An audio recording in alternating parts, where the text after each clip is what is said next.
ഈ ദിവസങ്ങളിൽ മാധ്യമങ്ങളിൽ കാണുന്നൊരു വാർത്ത, ഇന്ന് ഈ കപ്പൽ നമ്മുടെ വിഴിഞ്ഞം അന്താരാഷ്ട്ര തുറമുഖത്തിൽ അടുക്കുന്നു, അതിൻ്റെ ഉദ്ഘാടനം വയ്ക്കുന്നു, ഞങ്ങളെയൊക്കെ ക്ഷണിച്ചിരുന്നു എന്നാണ്, ആർച്ച് ബിഷപ്പിനെ ഉൾപ്പെടെ. പക്ഷേ ഔദ്യോഗികമായി അങ്ങനെ ഒരു ക്ഷണവും ഉണ്ടായിരുന്നില്ല. ഔദ്യോഗികമായി ക്ഷണം നൽകാതെയാണ് ആർച്ച് ബിഷപ്പിൻ്റെ പേര് വച്ചിട്ട് നോട്ടീസ് അടിച്ചിരിക്കുന്നത്. നിങ്ങൾക്ക് എല്ലാവർക്കും അറിയാം, ആർച്ച് ബിഷപ്പ് ഉൾപ്പെടെ ഞങ്ങളൊക്കെ ഇവിടെ എറണാകുളത്ത് മുൻകൂട്ടി നിശ്ചയിച്ച KRLCCയുടെ ഒരു സംസ്ഥാന സമ്മേളനം നടക്കുകയാണ്. രണ്ടാമത് വിഴിഞ്ഞവുമായി ബന്ധപ്പെട്ട് ഞങ്ങൾ സമരം നിർത്തുന്ന സമയത്ത് ഞങ്ങൾക്ക് 7 കാര്യങ്ങളിൽ ഞങ്ങൾക്ക് രേഖാമൂലം സമ്മതം തന്നിട്ടുണ്ടായിരുന്നു. അതിലൊരു കാര്യമാണ് കുടാലെ ചെയർമാനായിട്ടുള്ള കമ്മിറ്റിയുടെ റിപ്പോർട്ടും പഠനവും. ഞങ്ങളോട് പറഞ്ഞിരുന്നത് 4 മാസം കൊണ്ട് ഇടക്കാല റിപ്പോർട്ടും 6 മാസം കൊണ്ട് പൂർണ്ണ റിപ്പോർട്ടും പ്രസിദ്ധീകരിക്കുന്നതാണ്. പക്ഷേ 1 വർഷത്തിലേറെയായി ഞങ്ങൾ മനസ്സിലാക്കുന്നത് റിപ്പോർട്ട് പ്രസിദ്ധീകരിച്ചു കഴിഞ്ഞു. ഞങ്ങളുടെ ഈ അഫക്റ്റഡ് ആയിട്ടുള്ള 128 മത്സ്യത്തൊഴിലാളികൾ, വീടും അവരുടെ സ്ഥലവും ബാക്കിയെല്ലാം നഷ്ടപ്പെട്ട് ക്യാമ്പുകളിൽ കഴിഞ്ഞിരുന്ന ആളുകൾ, അവർക്ക് അർഹമായ പുനരധിവാസം ലഭിക്കണമെന്ന് പറഞ്ഞ് ഹൈക്കോടതിയിൽ കേസ് കൊടുത്തിരിക്കുകയാണ്.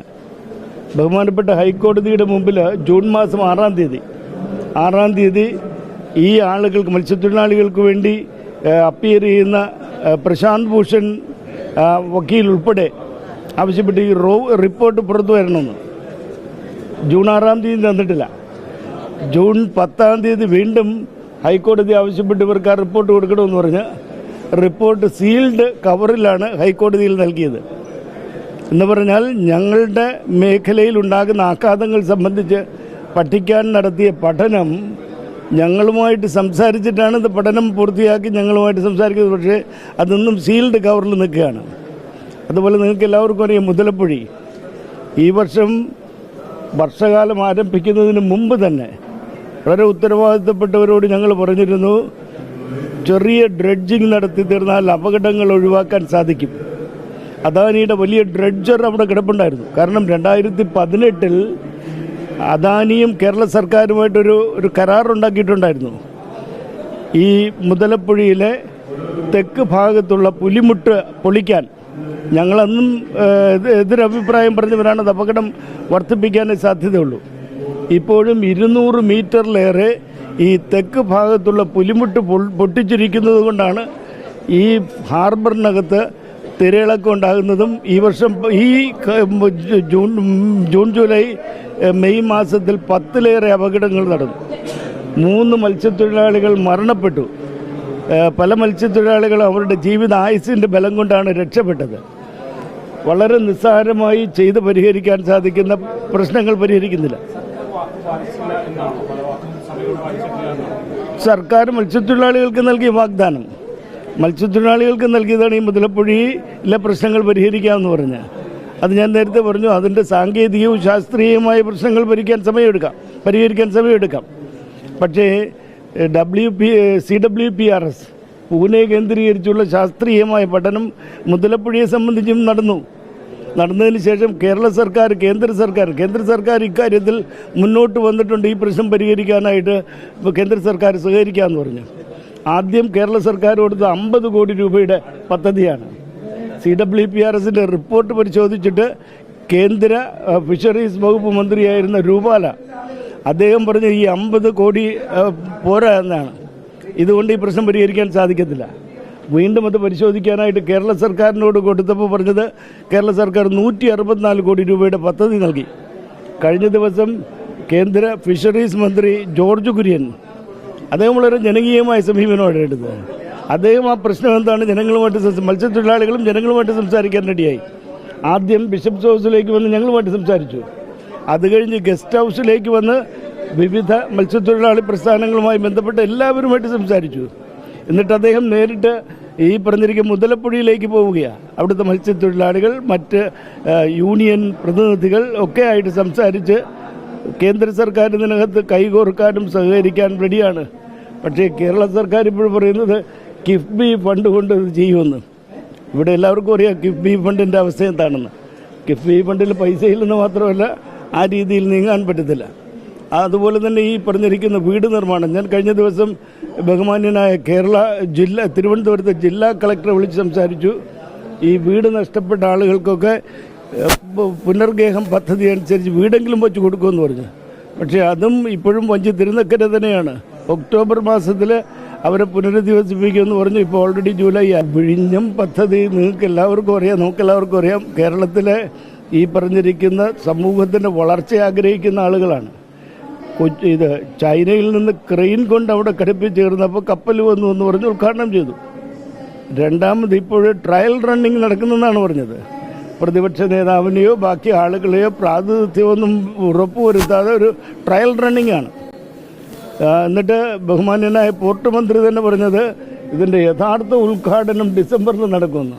എന്ന് പറഞ്ഞാൽ ഇങ്ങനെ ആളുകളെ പറ്റിക്കാൻ കേരളത്തിൻ്റെ ഖജനാവിൻ്റെ അവസ്ഥ വളരെ പരിതാപകരമാണ്. ഇത്തരം ഈ പറഞ്ഞിരിക്കുന്ന ഇത്തരം പരിപാടികളുടെയൊക്കെ സാങ്കത്യം എന്ന് നമ്മൾ ചോദ്യം ചെയ്യുന്നു.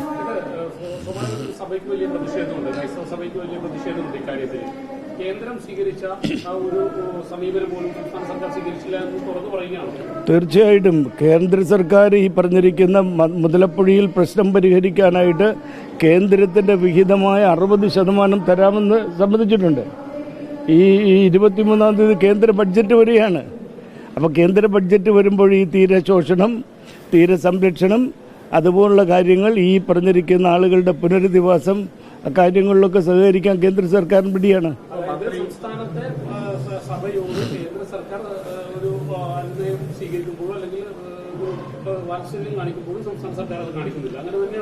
അല്ല, ഞാൻ കാണുന്നത് കേന്ദ്ര സർക്കാർ, ഇത് സർക്കാർ ആരും ആയിക്കൊള്ളട്ടെ, പക്ഷേ ജനങ്ങളുടെ പ്രശ്നം അത് നിരന്തരമായി അടിക്കടിക്ക് ഇങ്ങനെ പത്രമാധ്യമങ്ങളിലൂടെ മുതലപ്പുഴയിൽ അപകടമുണ്ടായി, മരണമുണ്ടായി എന്ന് പറയുന്ന വാർത്ത, അത് സംസ്ഥാന സർക്കാരാണെങ്കിലും കേന്ദ്ര സർക്കാരാണെങ്കിലും രണ്ടുപേർക്ക് ക്ഷീണമാണ്. അപ്പോൾ അത് കാണുകയും അത് പരിഹരിക്കാനുള്ള വളരെ ജനകീയമായ ഒരു സമീപനം സ്വീകരിക്കുന്നതായിട്ടാണ് ഞാൻ കാണുന്നത്. മന്ത്രി ഇപ്പോൾ പറഞ്ഞത് കേന്ദ്രമാണ് സമ്മതിക്കാത്ത തീര സംരക്ഷണത്തിന് കേരളം കഴിയുന്നതെല്ലാം ചെയ്തുവെന്നാണ് ഈ വേദിയിൽ തന്നെ പറഞ്ഞത്.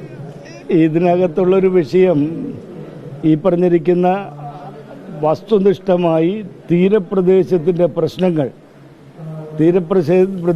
പ്രശ്നങ്ങൾ പരിഹരിക്കാനായിട്ട് കേരള സർക്കാർ കേന്ദ്ര സർക്കാരുമായി കൈകോർക്കുകയും ഈ പ്രശ്നങ്ങൾ നേരിടുന്ന ആളുകൾ, ഇപ്പം മുതലപ്പുഴയിലെ പ്രശ്നം ഏറ്റവും അവസാനം സമർപ്പിച്ചിരിക്കുന്ന ഒരു രൂപരേഖ തന്നെ, അതിനകത്ത് മത്സ്യത്തൊഴിലാളികൾക്ക് ഞങ്ങൾക്ക് ആശങ്കയുണ്ട്.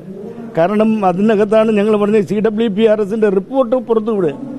അതിനകത്ത് ഈ സെഡിമെന്റ് മൂവ്മെൻറ്റ്, കടലിനുള്ളിലുള്ള മണൽ നീക്കം, അതുപോലെ സിൽട്ടേഷൻ, ഈ പറഞ്ഞിരിക്കുന്ന മണൽ എങ്ങനെയാണ് ഈ ഹാർബറിനുള്ളിലേക്ക് വരുന്നത്, ഇനി കായലിൽ നിന്ന് വിഴിഞ്ഞ അഞ്ച് തെങ്ങ് ആ കായലിൽ നിന്ന് മണൽ വരുന്നുണ്ട്, അപ്പോൾ ചുഴികളെങ്ങനെ രൂപപ്പെടുന്നു, ഇത് മത്സ്യത്തൊഴിലാളികൾക്കറിയാം. അപ്പോൾ ആ രീതിയിലുള്ള പ്രശ്നങ്ങൾ പരിഹരിക്കുന്നത് കുറച്ചുകൂടെ ഈ ഓഖി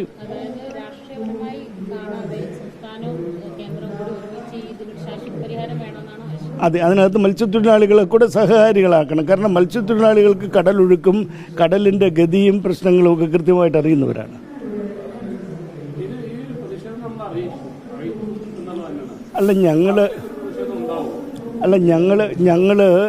ഞങ്ങളിപ്പോൾ ഈ ദിവസങ്ങളിൽ ചെയ്തുകൊണ്ടിരിക്കുന്നത്, ഞങ്ങളൊരു പഠനം നടത്തിയിട്ടുണ്ട്.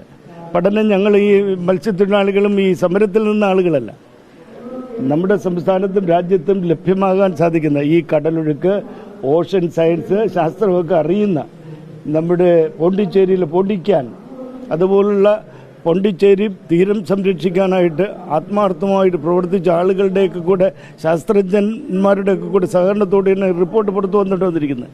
അപ്പം ഞങ്ങൾ പറയുന്നത് ഒരു 4 പാർട്ടി ഡയലോഗ് എന്ന് പറഞ്ഞിരുന്നാൽ, കൺസെഷണർ, ഈ പോർട്ട് നിർമ്മിക്കുന്ന അദാനി ഗ്രൂപ്പ്, 2 കേന്ദ്ര സർക്കാർ ചെറിയ രീതിയിലാണെങ്കിലും കേന്ദ്ര സർക്കാർ ഇതിനകത്ത് പങ്കാളിയാണ്. അതോടൊപ്പം തന്നെ കേരള സർക്കാരാണ് ഈ പോർട്ട് നിർമ്മിക്കുന്നത്. അപ്പോൾ കേരള സർക്കാർ, കേന്ദ്ര സർക്കാർ, അദാനി, ഇതിൻ്റെ ദുരന്ത ഫലങ്ങൾ അനുഭവിക്കുന്ന മത്സ്യത്തൊഴിലാളികൾ, ഇവരെയൊക്കെ ഒരുമിച്ച് കൂട്ടി ചർച്ച ചെയ്ത് ഇതിൻ്റെ ഇമ്മീഡിയറ്റായിട്ട് അടിയന്തരമായി ചെയ്യേണ്ട കാര്യങ്ങൾ എന്താണ്, ശാശ്വതമായി പരിഹാര മാർഗങ്ങൾ എന്താണ്. പ്രതിഷേധം കൊണ്ടാണോ ഇന്ന് പരിപാടിയിൽ പങ്കെടുക്കുന്നത് അവിടെ പോകാതിരുന്നത്? അല്ല ഇന്നത്തെ കാര്യത്തിൽ ആരും ഔദ്യോഗികമായി ഞങ്ങൾ വിളിച്ചിട്ടില്ല. ആർച്ച് ബിഷപ്പിൻ്റെ പേര് വച്ച് ഞാൻ കേൾക്കുന്നത് മാധ്യമങ്ങളിൽ നിന്നാണ് അറിയുന്നത്, ഒരു നോട്ടീസ് വന്നതായിട്ട് അറിയുന്നു. പക്ഷേ ഈ സംസ്ഥാനം പോലുള്ള ഉത്തരവാദിത്തപ്പെട്ട അംഗങ്ങൾ ആർച്ച് ബിഷപ്പിനെ പോലുള്ള ഒരാൾ വലിച്ചൊഴിക്കുമ്പോൾ അതിൻ്റെയൊക്കെ ഉദ്ദേശവും സതുദ്ദേശവും ദുരുദ്ദേശവും മനസ്സിലാക്കി. i2i News, an eye for truth. i2i News subscribe ചെയ്തിട്ടില്ലാത്തവർ ഇപ്പോൾ തന്നെ സബ്സ്ക്രൈബ് ചെയ്യുക. നോട്ടിഫിക്കേഷൻ ലഭിക്കുവാൻ ബെൽ ബട്ടണും അമർത്തുക.